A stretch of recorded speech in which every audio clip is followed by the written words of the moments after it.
Mhm. Hello. Hello. I'm just finishing breakfast real quick for lunch. Did you notice if Wesley? Oh, Oh, there excellent. it is. Hello, Perfect. Hi. what's up? Nothing too exciting. Just finishing breakfast and then I'll turn my video on. Thank you. Welcome. Okay. I'm going to just start recording so that we can have that. Where is my recording? I think it is recording. Oh, yes, it is. I automatically set that up. Woohoo. Nice. Um, does anybody want to be the lead student today? I could do that Mhm. since you both have done that before already. I Perfect. think. I How do figured I we do it try to again? rotate. Trying to remember. Do I just write notes pretty much and then I try to remember how to do it? No, it's just we're just recording the video, so you would just be facilitating the discussion Oh, all right. because then we're just submitting our recording to our video. We don't have to write down any notes to submit. Sweet. Okay. I can do that. Cool. Okay. Yeah. Yep. Just going over the written responses, right? Pretty much. So Well, we can go over responses. We can help each other with homework. We can discuss any questions or things we thought interesting from the material, or if we didn't understand something very well. It's just kind of gotcha. like a time for us as students to get together since we're online. Whereas if we were in class, we would meet together as we just would break up in groups during class time. Gotcha. Well, I guess to start with, we have the test this week, right? So like, Um, how are you guys feeling about that? Ugh. mm, this is my first class, honestly. I've had a lot of proctored exams, but this one's just a little bit harder. So I'm not working towards any degree. I'm just taking classes that will educate me on communication and psychology to do like coaching. So Hmm. Oh yeah. Like uh, life coaching? yeah. Gotcha. Gotcha. So a lot of the Okay. questions, I mean, if you were getting a psychology degree, it'd be different because then you have to understand all of the theories and principles and stuff like that. So I'm Mm. going to Just try to me. study, but they're definitely harder tests. How about you guys? I would say no, I would say it's a little more difficult. I think I I don't know I've had classes like this before a little bit, so I'm a little more prepared, but I think it's just like it is a difficult class overall. Um, Sometimes my problem is like I'll see a concept and I'd be like, oh wait, I understand that concept, then I don't think about it deeply. And I'm like, Yeah. wait a second, do I understand that concept? So I have to kind of like think a little deeper about things, stuff like that. Yeah, I've never had a really great memory, so I've always enjoyed ones that allow you to have open book because then Mm, I question myself on a lot of questions, and so then I'll sit there and I'll click one answer, but then I'm like, no, I think it's this answer. No, I think it's this answer. So I liked open book because I could go back and verify which was right. And gotcha. so or at least like on some of the proctored exams, I think earlier, like years ago, I was able to use notes at least. So it's like, I don't know, it's kind of weird with education these days because like my husband's studying to be a nurse practitioner, and I'm like, you realize that all the doctors will be like, I'll be back with you in just a minute, and they're back there Googling. You know they are. They're Googling everything. Or have some sort of like whatever. And then they come back and like, yeah, this. I'm like, they shouldn't make it so difficult because, if I was a psychologist, I would be looking up the stuff myself and referring to books and my notes and all sorts of stuff. So I don't know. That's my opinion. Yeah. I mean, I would hope the doctors know something. at least. They're not always like Googling everything. But but yeah, that's pretty common for them to Google stuff, and but it's good to know some of these things a little better. But I don't know. But we can what we can do is if I could just ask if there's any questions you guys have from the chapter um yet. Do you guys have any questions from it? I don't. I'm still trying to get through it. Okay. Same. Yeah. So I I think, I go ahead. I skimmed through it and I did the practice quiz this morning Mm, and uh and that helps a lot because like it also like gives you like stuff to read right. because like if you miss a topic you just read it and you're like oh okay but, yeah, I mean we can just go over the questions and just see where we're at and we can just be like uh I think I understand it kind of mostly maybe Hmm. if I don't uh oops I'll learn from it. But yes, Yeah, yeah, I we can think start with that's, it. sorry, You're I good. think that's kind of going to be what our Mondays are going to look like because I mean, like my weekend was full of um missionary farewells. So it's like I open up on Monday while my daughter's still sleeping before school, and that's when I would do my schoolwork. So for me, these meetings that we have on Mondays are going to be kind of like going over the material instead of reviewing it for me. Yeah, no, I think it's still okay. I mean, if we want to look at the chapter itself, that's also okay. Yeah. Um, we can do that too. I don't know. What do you think, Kaylee? Yeah, I didn't get a lot of time to answer questions this morning. So like I got started on questions, but definitely did Yeah, not finish them. But no problem. Yeah, it's. I mean, this chapter is persuasion, so it's like pretty short, which is nice. it is nice. That was nice. Like the questions weren't like 50, and I was like, oh, I could actually get this done this morning a little bit because my wife woke up early, and I was like, I guess I'll just start doing things. Um, let's see. Wait, am I on the wrong chapter? Go. We're on chapter 7, right? Yeah. Legitness. Okay, perfect. Well, I guess we just start off like with questions, like the written response. We just start on the first one and just see where that takes us. Sure.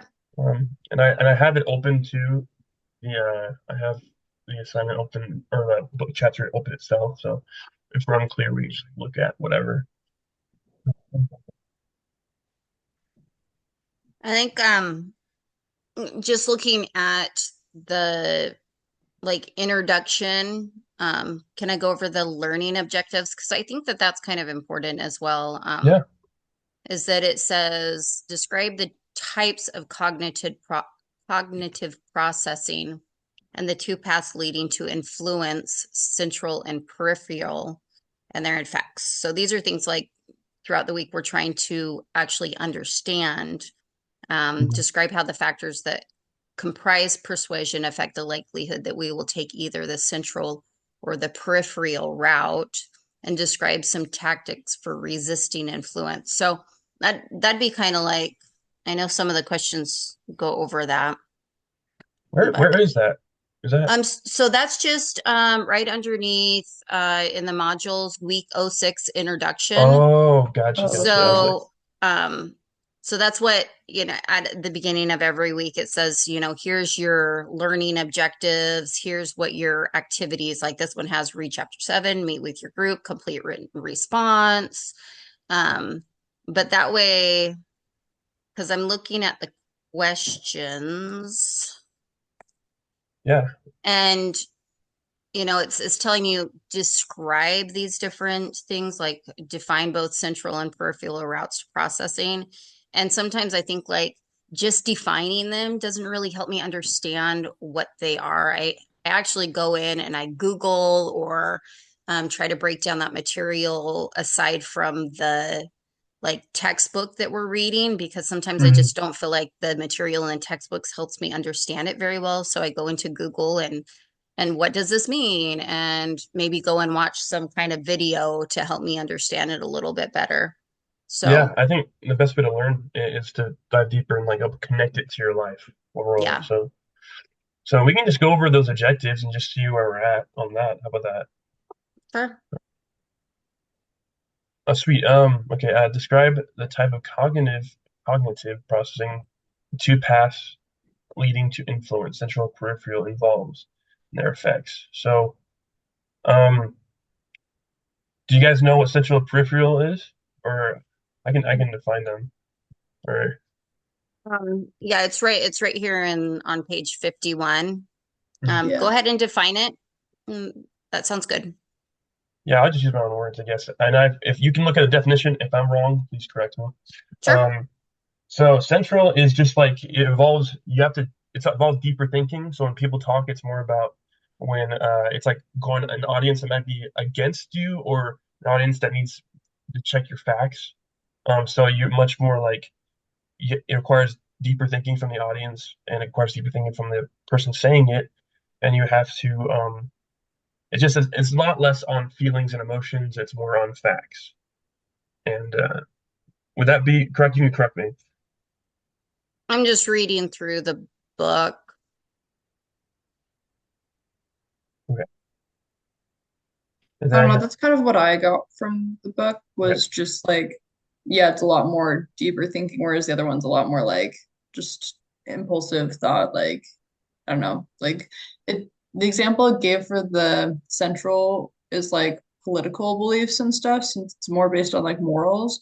And then like peripheral is more like, I don't know, you spontaneously just like go buy ice cream or something.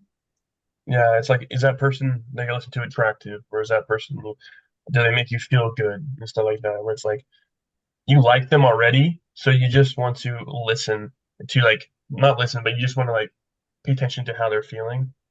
I guess let's see, what's a good example? Another example. I don't know. I feel like sometimes in like sacrament meeting, I like listening to a person, and if I like them, I'm more likely to like their message probably. Or if it's someone I don't like, I'm more likely to not listen. Or if I do listen, to be more like, is that correct or was that wrong? So, So like, this is what I found online. So the difference between central and peripheral. Central involves a higher level of cognitive engagement with the message, mhm. where the peripheral involves a lower level of cognitive engagement. So when you're looking at the central, it doesn't really say anything about whether you like the person or not. It just says that they're considering the arguments that are presented. You're analyzing the content. You're thinking more about what information is being presented. So I can see me going to another person's church and a pastor giving a sermon, and I'm sitting there and I'm listening to the content and I'm thinking, okay, they're talking about some things that I might agree with, but maybe I don't agree with some of these things. And what do they mean by this? What is so for me, I think like central route processing is probably more like if we bring it to like a church discussion and you're in gospel doctrine class and you're involved in what the lesson is and you're thinking about the content that's being presented or the scripture passages, then you're listening to it and somebody might interpret one this way and somebody might interpret it this way and you're thinking about the interpretation um, is kind of what I had. And then with the peripheral, with the lower level of cognitive engagement, it's saying that they rely on cues, such as this is one is where the attractiveness, the like the speaker, like how attractive are they? Do they have emotional appeal? So that one to me is more like, ooh, I'm going to listen to this speaker because I find him really attractive or really entertaining. And I'm going to listen to his message because of that. In its sense, I'm not thinking about what the message that he's delivering. I'm just listening and agreeing, maybe more like a comedian. They're really entertaining. Um, you might not agree with their skits that they're delivering. Like there's some like when you're listening to some comedians, they might say some inappropriate stuff and people are laughing at it, not really thinking about what they're saying or who they're making fun of or what social groups they're making fun of. So that's kind of Mm. that's kind of what I got out of the central and peripheral route. Does that help? Mm. No, So no, that's where I I think have to go to online Google because it doesn't really say a whole lot from the ratings. yeah, yeah. Sometimes I use ChatGPT, they just explain things more clearer to me. So, Yeah. in ChatGPT is classes. nice for that. Yeah. Well, sweet. Any other questions on that one, on that topic? We can just go. I think it's good examples. Just kind of seems like to me you have to pay attention more for central and peripheral. It's kind of like you're kind of coasting or checking off boxes more. So Yeah. um, okay. Let's see. It talks about and their effects. I think we did talk about that. Describe how the factors that compromise persuasion affect the likelihood that we will take either the central or peripheral route. So compromise persuasion. I'm trying to remember what that one is. Persuasion. I mean, I can guess what it is, but I don't want to be wrong. It's just like persuasion that could be maybe not 100% truthful. Let's see. Do you guys have any memory about what that one means? No. Yes. Okay. I'm gonna go to the reading and see what it says. Yeah. That's where I'm at. I'm just gonna. It's probably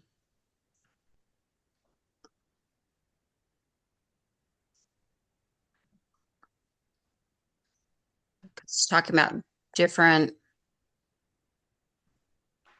I remember them actually using this phrase,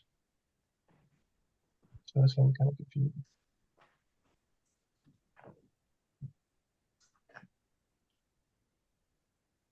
Let's see. Compromise persuasion. Yeah, that one. See if I can find it.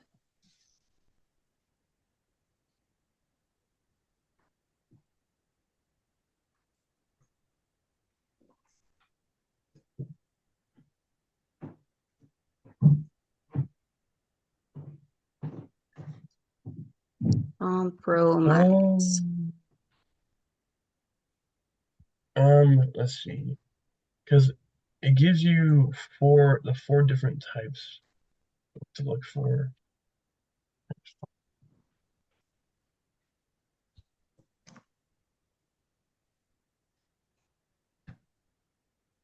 Method.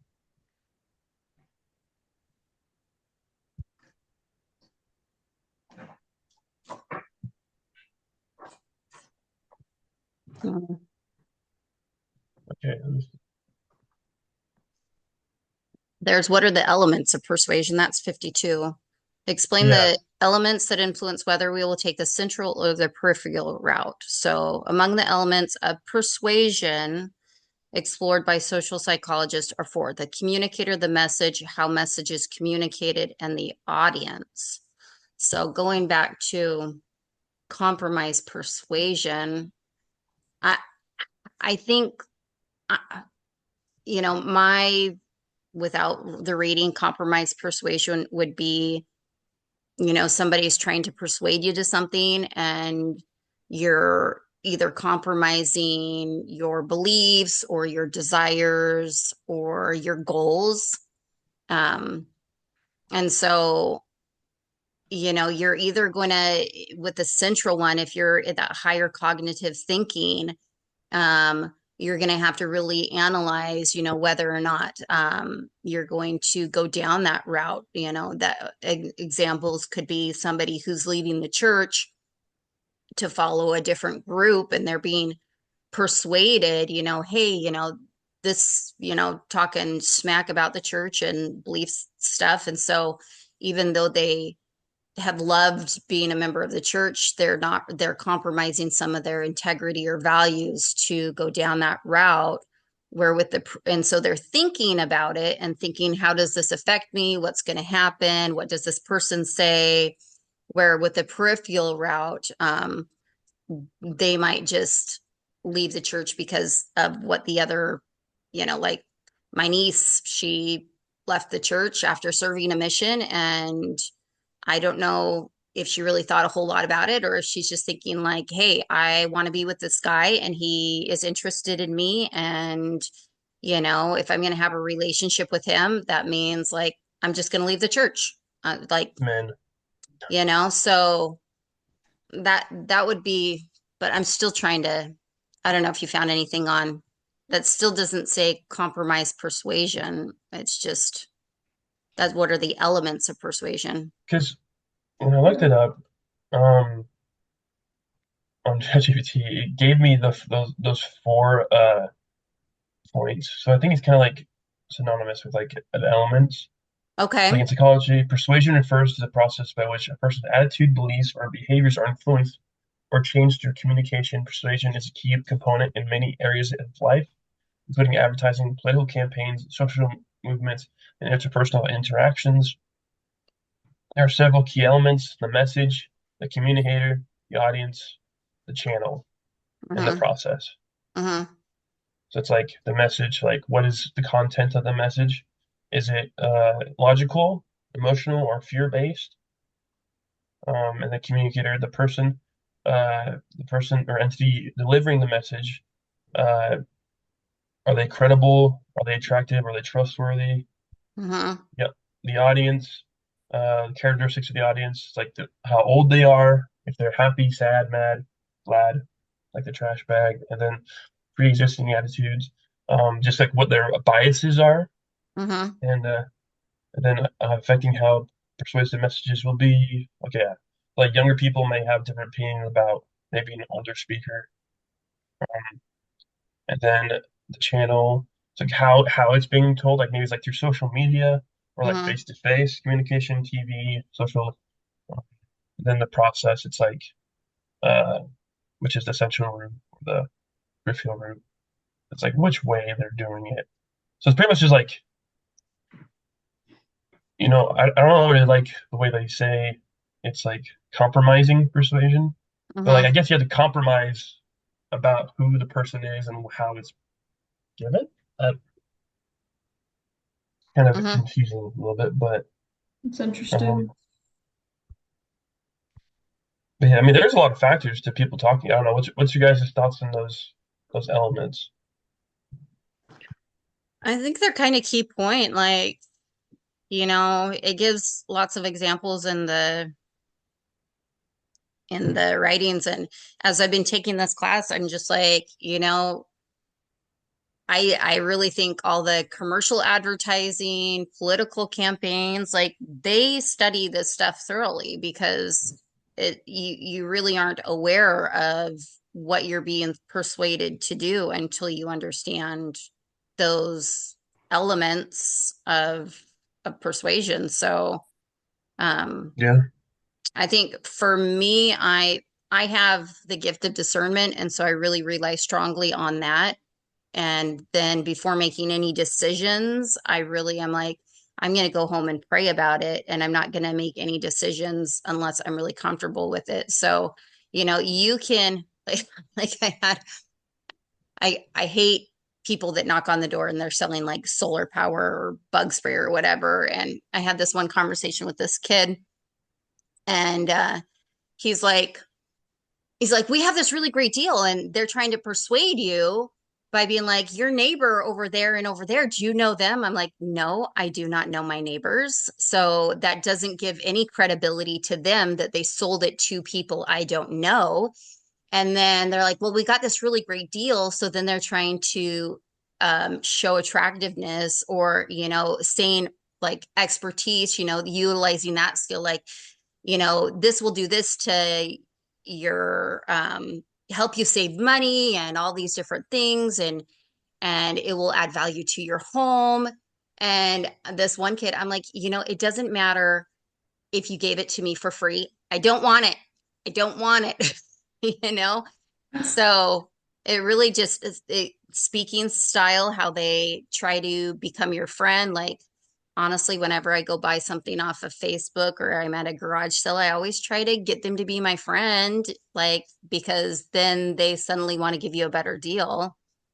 Hmm. That's trustworthiness kind of hits some of those things as well. Attractiveness and liking, a lot of those salesmen, they really focus on how attractive, how they look, you know, buy nice clothes, so that they can be more appealing. Um, Yeah, I think that like the salespeople are definitely going more after the peripheral mhm, route more often, just because like I feel like those aspects or those like elements are like maybe there that someone's not really caring or paying attention as much, mhm, or maybe someone's a little more gullible. I think like their audience maybe like people that are like maybe tired or more like able just more like nervous maybe. I don't know. Like mhm. they do some aspects of like the central where it's like, well, this is going to add value to your house and stuff like that. So it's like more Yeah. logical.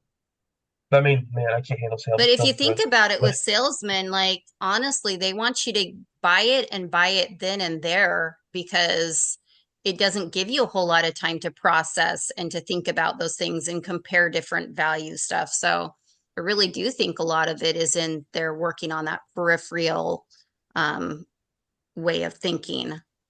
mhm. Salespeople can be relentless. Oh my gosh. Like one time at my house, they came at like 9 o'clock at night, and I'm like, bro, you got angry people now. Now people are mad at you.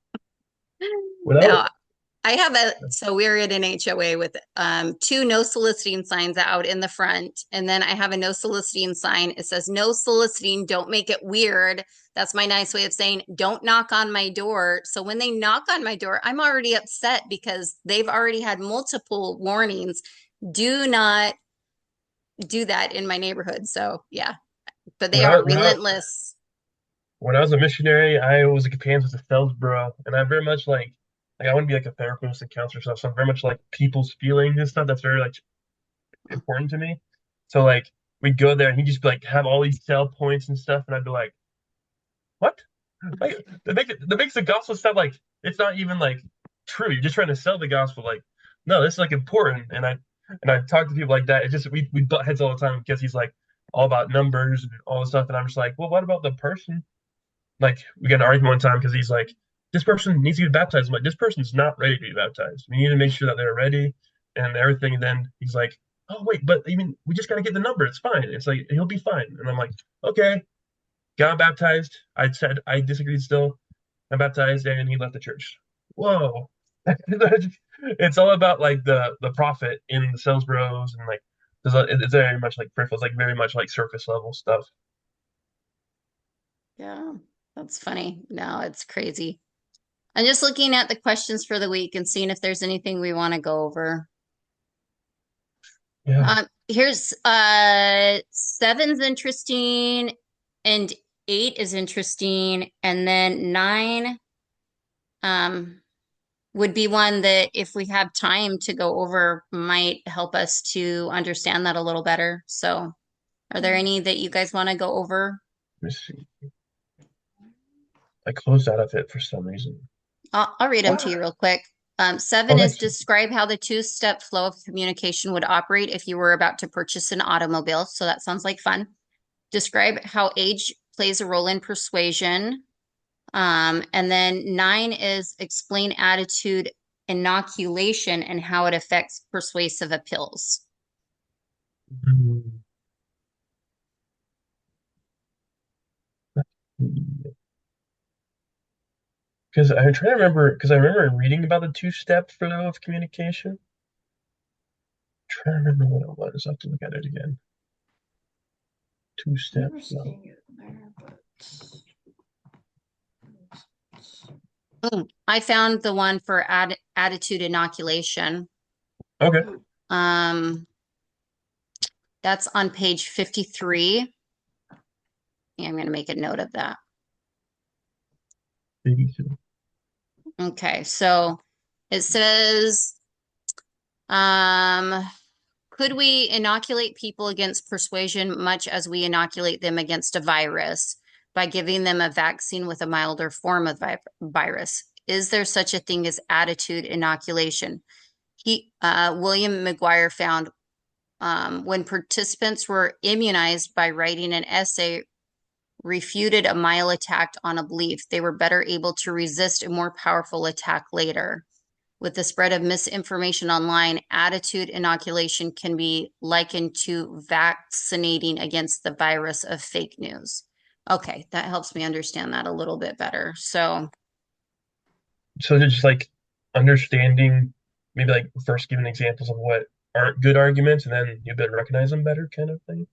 so here's a good example. So, my mom, grew up Southern Baptist, and Nice. so all of her family is Southern Baptist. So we didn't have any relationship with them because first they were really upset that she left their religion to join the church, but we lived up Mhm. in Alaska and they lived in Florida. So when social media and Facebook came, I tried to reach out and befriend them. And I just remember one day where I posted on my Facebook page my son who's getting baptized, and him in his suit and Book of Mormon, and just how exciting that was, and sharing our beliefs with the world or whoever was following me on Facebook. And she came back with a thing like, isn't in your church that Satan and Lucifer were brothers? And I'm like, well, that's just a really innocent question, right?